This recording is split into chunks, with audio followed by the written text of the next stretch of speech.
আসসালামু আলাইকুম, কেমন আছেন সবাই? আশা করছি ভালো আছেন। আমরাও খুব ভালো আছি। আমি আপনাদের মাঝে আর একটা নতুন ব্লগ নিয়ে চলে আসলাম। আর এই যে সকাল সকাল ভিডিওটি স্টার্ট করেছি। এখন ঘড়িতে বাজে 5:30। আর এখন আমি রান্নাঘর থেকে আমি সকালের কাজ শুরু করি। আর প্রথমেই আমি রান্নাঘরটা একটু ক্লিন করে নিচ্ছি, মোছামুছি করে নিচ্ছি।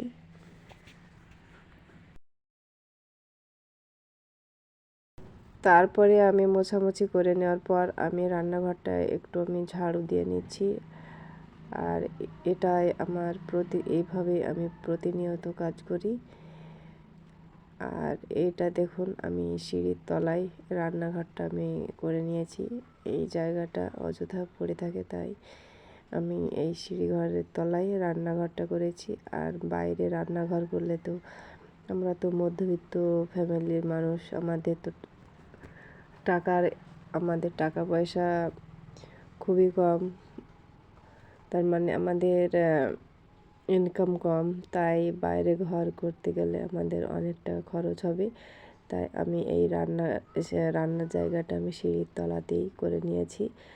আর এই যে আমি ঝাড়ু দিয়ে চলে আসলাম এখন থালা বাসনগুলো ক্লিন করতে। আর এসব থালা বাসনগুলো ছিল রাত্রে আমি রান্নাবান্না করে যেসব থালা বাসনগুলো আমি রান্নাবান্না করে রেখেছিলাম, খাওয়া দাওয়া করা হয়েছে, সেসব থালা বাসনগুলো আমি এখন ক্লিন করে নিচ্ছি।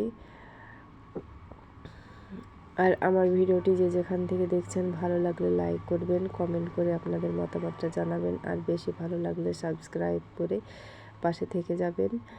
আর আপনাদের সঙ্গে কথা বলতে বলতে এদিকে আমার থালা বাসনগুলো পরিষ্কার করে নেওয়া হয়ে গেল। এখন আমি চলে যাব আবারও রান্নাঘরে। আর এই যে আমি চলে আসলাম সকালের ব্রেকফাস্ট করতে। আর এখানে ছিল রাত্রে আমি তালের বড়া তৈরি করেছিলাম, আর সেটাই আজকের ব্রেকফাস্ট। আর আজকে মেয়ের স্কুল নেই, তাই ছেলে মেয়ে খেয়ে ওরা পড়াশোনা করছে। আর আমি এখন খাওয়া দাওয়া করে আমি দুপুরে রান্নাবান্নায় চলে আসলাম। আর আমি এখন আমি পুঁইয়ের শাক রান্না করছি মসুর ডাল দিয়ে। আর আমি পুঁইয়ের ডাঁটা সহ শাক আমি দিলাম, তারপরে মসুর ডালটা আমি পরিষ্কার করে ধুয়ে রেখেছিলাম সেটাও দিলাম, হলুদ দিলাম, কাঁচা লঙ্কা কেটে দিয়েছি, আর দিলাম সামান্য একটু লবণ, আমি স্বাদ মতো লবণ দিলাম। এবার একটু জল দিয়ে এগুলো আমি সিদ্ধ করে নেব। সিদ্ধ করে নেওয়ার পর আমি তেলের সঙ্গে পেঁয়াজ পুড়িয়ে আমি তেলামো করে নেব। তারপরে আমার এই রান্নাটা হয়ে যাবে। আর আমি সম্পূর্ণ ডিটেলস আপনাদের সঙ্গে তুলে ধরতে পারবো না। এই যে এখন আমি ঢাকনা দিয়ে ঢেকে দিলাম। আর এই যে দেখুন ভাত হচ্ছে, এটাতে দুপুরের জন্য ভাত হচ্ছে। আর এটাতে হচ্ছে পুঁই শাক রান্না। আর তারপরে এই যে চাল ধোয়া জলটা আমি রেখে দিয়েছিলাম, সেটা এখন আমি গাছে দিব। আর এই যে দেখুন, এটা হচ্ছে মানি প্ল্যান্ট গাছ। এই গাছটায় আমি এখন চাল ধোয়া পানিটা দিচ্ছি আর পাতাগুলো একটু ধুয়ে দিচ্ছি, তাহলে গাছগুলো দেখতে ভালো লাগে। বেশ কয়েকদিন বৃষ্টি হয়নি, সে কারণে গাছগুলো উস্কো খুস্কো হয়ে গেছে, তাই আমি একটু চাল ধোয়া জল দিলাম। আর বাকি গাছগুলো আমি অফ ক্যামেরায় ভরে উঠে আমি জল দিয়েছি। তারপরে এই দিকে আমি রান্নার পাশাপাশি আমি বিছানাটাও আমি গুছিয়ে নিচ্ছি। আর ছেলের পড়া হয়ে গেছে, তাই আমি ঘরের বিছানাটা আমি গুছিয়ে নিচ্ছি। আর এই যে দেখুন, এটা হচ্ছে ছোট পড়ার টেবিলটাও আমি ভাঁজ করে রেখে দিলাম।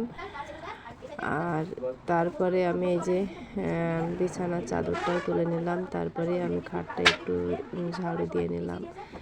আর খাটে অনেক ধুলো হয়েছে, তাই আমি ঝাড়ু দিয়ে একটু পরিষ্কার করে নিলাম। আর এই বিছানার চাদরটা এখন আমি পাতবো। আর এই বিছানার চাদরটা আমি কিনেছি।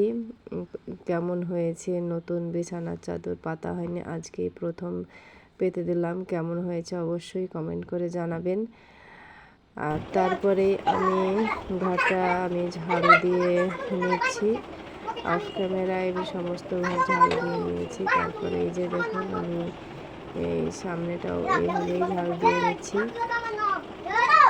আর এই ঘরটা ঝাড়ু দিয়ে নেওয়ার পর আমি উঠানটাও ঝাড়ু দেবো। আর এই যে ঘরে যত নোংরা সব আমি উঠানে দিলাম। এবার আমি উঠানটা ঝাড়ু দিয়ে পরিষ্কার করে নিচ্ছি।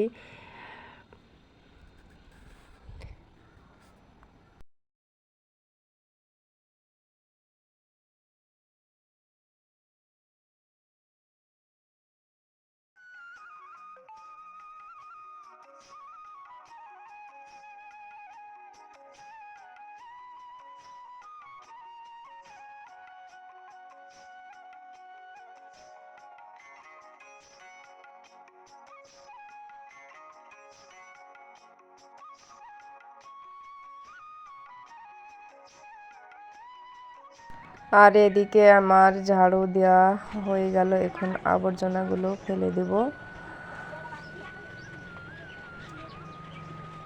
আর এই যে দেখুন কত সুন্দর ফুল ফুটেছে আমার উঠোন বাগানে। ফুলগুলো দেখে খুবই ভালো লাগছে।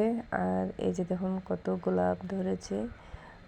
আর আজকের মতো আমি ভিডিওটি শেষ করলাম। ভালো থাকবেন, সুস্থ থাকবেন। আল্লাহ হাফেজ।